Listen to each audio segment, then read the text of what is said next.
The morning sun beamed brightly over New York City as the bustling streets buzzed with impatient taxi drivers, hurried pedestrians, and the endless sound of car horns.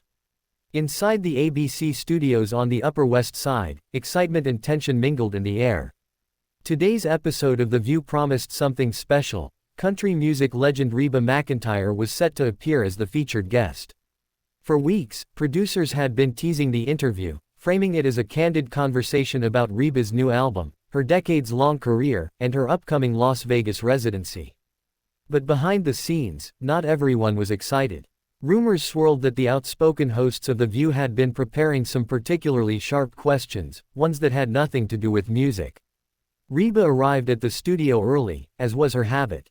Dressed in a tailored emerald green jacket that matched the sparkle in her fiery red hair, she walked in with her signature Southern grace. Her manager, Lila, whispered encouragement as they entered the green room. "Remember, Reba," Lila said softly, "stay calm. They'll try to get under your skin. You don't have to take the bait." Reba chuckled. "Honey, I've been in this business 40 years. I've faced rowdy crowds, pushy reporters, and even stage collapses. A couple of talk show hosts aren't gonna rattle me." But deep down, Reba knew she needed to be careful. The View had a reputation. Guests who crossed swords with the panel often left trending on social media for all the wrong reasons. At exactly 11 a.m., the cameras rolled. The studio audience cheered as the co-hosts, Whoopi Goldberg, Joy Behar, Sunny Hostin, and Alyssa Farah Griffin, took their seats. After a quick introduction, Whoopi announced, "Please welcome the Queen of Country, the one and only, Reba McEntire." The crowd erupted. Reba walked onto the stage with a warm smile, waving as the audience clapped and whistled. She settled into her chair, adjusting the microphone clip to her lapel. The first few minutes were cordial. Joy cracked jokes about Reba's Oklahoma roots, Alyssa complimented her on staying relevant through so many generations of music lovers, and Sunny asked about her philanthropic work. Reba answered with charm, even sharing a funny story about Dolly Parton accidentally sending her the wrong lyrics once. But then, the mood shifted. Sunny leaned forward, her tone sharpening. "Reba, you've been very vocal in recent years about traditional values and your stance on how America is changing. Don't you think some of your opinions might be, well, outdated for today's audience?" The crowd hushed. Reba blinked, caught off guard. "Outdated," she repeated slowly, her southern drawl stretching the word. "I believe in kindness, respect, and hard work. If those are outdated, then I reckon I'm guilty." Joy jumped in, smirking. "But Reba, come on. You've made comments about staying true to what you call old-fashioned family values. Doesn't that alienate younger fans who see the world differently?" Reba crossed her legs, her voice calm but firm. "I sing about love, heartbreak, hope, and resilience.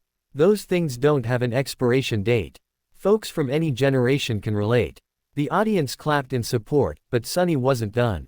"Some would argue," Sunny pressed, "that promoting those old values ignores progress. Especially when it comes to issues like women's rights and inclusivity." Reba's smile faded. She shifted in her chair, her tone now edged with steel. "Now hold on, sugar.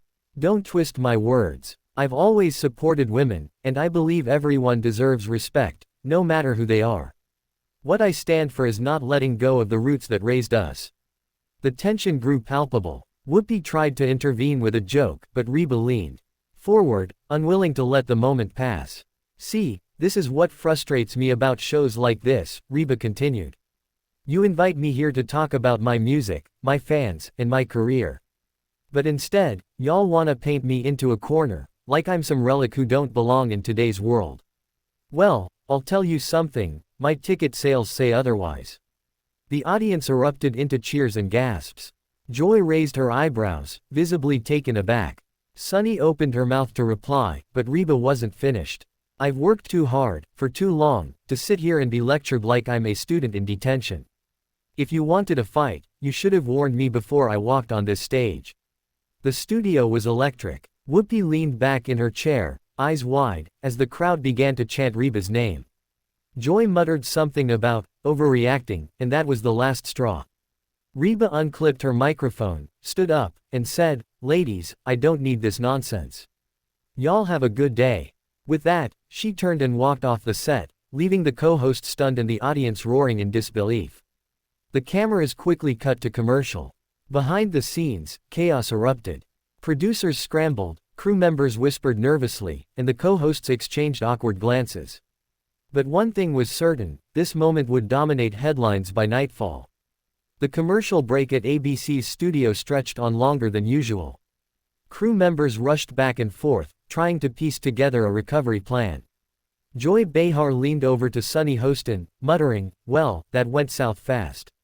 Sunny pressed her lips together, clearly rattled but unwilling to admit it. Whoopi, meanwhile, shook her head and sighed. "We just made headlines," she murmured, half amused, half worried. And she was right. Within minutes, clips of Reba McEntire storming off stage flooded social media. Viewers who had been watching live quickly uploaded shaky phone videos, while gossip blogs scrambled to post headlines. Reba vs. The View, country queen walks out on live TV. McEntire meltdown or media setup. Did The View go too far with Reba? By the time the show returned from commercial break, the story had already gone viral. Whoopi tried to smooth things over for the audience. "Well, folks, you just saw something unexpected. Live TV is unpredictable, and sometimes conversations get heated. We hope Reba knows she's welcome back anytime." The applause was polite, but the damage was done. Reba's side of the story. Back in her dressing room, Reba paced back and forth, her emerald jacket catching the light under the vanity mirror bulbs. Lila, her manager, tried to calm her down. "You handled yourself with dignity," Lila said firmly. "You stood your ground. Don't let them make you feel guilty." Reba's hands trembled slightly as she removed her earrings. "Dignity. I just walked off live television. They'll say I'm unprofessional. My mama raised me better than to leave a conversation unfinished." Lila shook her head. "No, they pushed you. They didn't invite Reba McEntire the artist, they wanted Reba McEntire the controversy. You were smart to walk away." As if on cue, Reba's phone buzzed with dozens of notifications. Her friends, fellow artists, and even industry executives were already weighing in. Messages of support poured in. "You did the right thing, sis. Don't let those TV folks disrespect you." Dolly Parton. "Stand tall, Reba. Country fans got your back." Garth Brooks. "Wish I had half your courage." Casey Musgraves. Reba exhaled slowly, realizing she wasn't alone. The public reaction. By late afternoon, Twitter, Instagram, and TikTok were ablaze with debate. Clips of the clash racked up millions of views. Fans split into two camps, Team Reba and Team The View. Team Reba argued that the co-hosts had ambushed her, turning what should have been a celebration of her career into an interrogation. They praised her for standing up for herself and refusing to be bullied. Team View, however, claimed Reba had overreacted, accusing her of being thin-skinned and unwilling to answer tough but fair questions. Hashtags trended worldwide. Hashtag Reba walks out, hashtag stand by Reba, and hashtag View clash. Even news outlets jumped into the fray. CNN covered the story under the headline, "When Country Meets Controversy." Fox News ran with, "Reba vs. Liberal Hosts, Country Star Speaks Her Truth." Entertainment Tonight teased, exclusive, Reba's team responds to walkout. ABC in crisis. Back at ABC headquarters, executives scrambled. The network had already been under pressure due to declining ratings for The View. Now, Reba's dramatic exit threatened to alienate a massive demographic, country music fans, many of whom rarely tuned into the show but fiercely defended their icons. A tense meeting unfolded in a glass-walled conference room.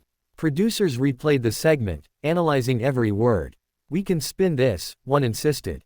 "Frame it as an honest discussion that got heated." But another producer shook their head. "You don't understand, country fans are loyal. They'll boycott. Reba's an American treasure. We can't afford to look like we disrespected her." The question loomed, should The View issue an apology? Or double down? Reba breaks her silence. That evening, Reba decided she couldn't stay silent. Sitting in her Nashville home, dressed casually in jeans and a soft flannel shirt, she recorded a short video for her fans. Her voice was calm, but her eyes carried the weight of the day. "Hey y'all, it's Reba. I just wanted to say thank you for the outpouring of love today. I didn't expect things to go the way they did on The View. I came there to talk about music, my tour, and the joy my fans bring me. Instead, the conversation turned into something else. I believe in respect. Always have, always will. And when I feel disrespected, I remove myself. That's what happened. But don't worry, I ain't going anywhere. I'll see you on stage real soon. She signed off with a smile and a little wave. The video went viral instantly, calming her fanbase while putting pressure on ABC to respond. Consequences for The View. The next morning, ratings for The View spiked. Millions tuned in, curious about the fallout. But the tone was grim. Whoopi opened the show by addressing the incident. Yesterday, we had Reba McEntire on, and things got heated. We want to make it clear, we love and respect Reba. She's a legend. And sometimes, conversations don't go the way anyone expects. We hope she'll come back one day. It was a carefully worded statement, but many viewers felt it wasn't enough. Calls for an apology flooded ABC's inbox. Advertisers grew nervous. Even politicians weighed in, some praising Reba for standing strong, others criticizing the hosts for being combative. Behind the scenes, producers quietly reached out to Reba's team with an olive branch. They offered her a chance to return on her own terms, promising a respectful segment devoted entirely to her music. Reba declined, politely, but firmly. The aftermath. Weeks passed, but the clash remained a cultural talking point. Late-night comedians joked about it, country radio hosts dissected it, and fans continued debating it online. For Reba, the incident oddly boosted her career. Ticket sales for her tour skyrocketed, her new album climbed the charts, and fans praised her for showing backbone. She became a symbol of authenticity in an era of media spin. For The View, the fallout lingered. Ratings rose temporarily, but long-term trust took a hit. Some viewers accused the hosts of being bullies, while others insisted Reba simply wasn't prepared for tough questions. The incident became one of the most infamous moments in the show's history. Right up there with Rosie O'Donnell's fiery clashes and Meghan McCain's stormy exits. Reba's reflection months later, during a sold-out show in Las Vegas. Reba addressed the moment with humor. Between songs, she paused, leaned into the microphone, and said with a wink, "Some of y'all might have seen me walk off a certain talk show.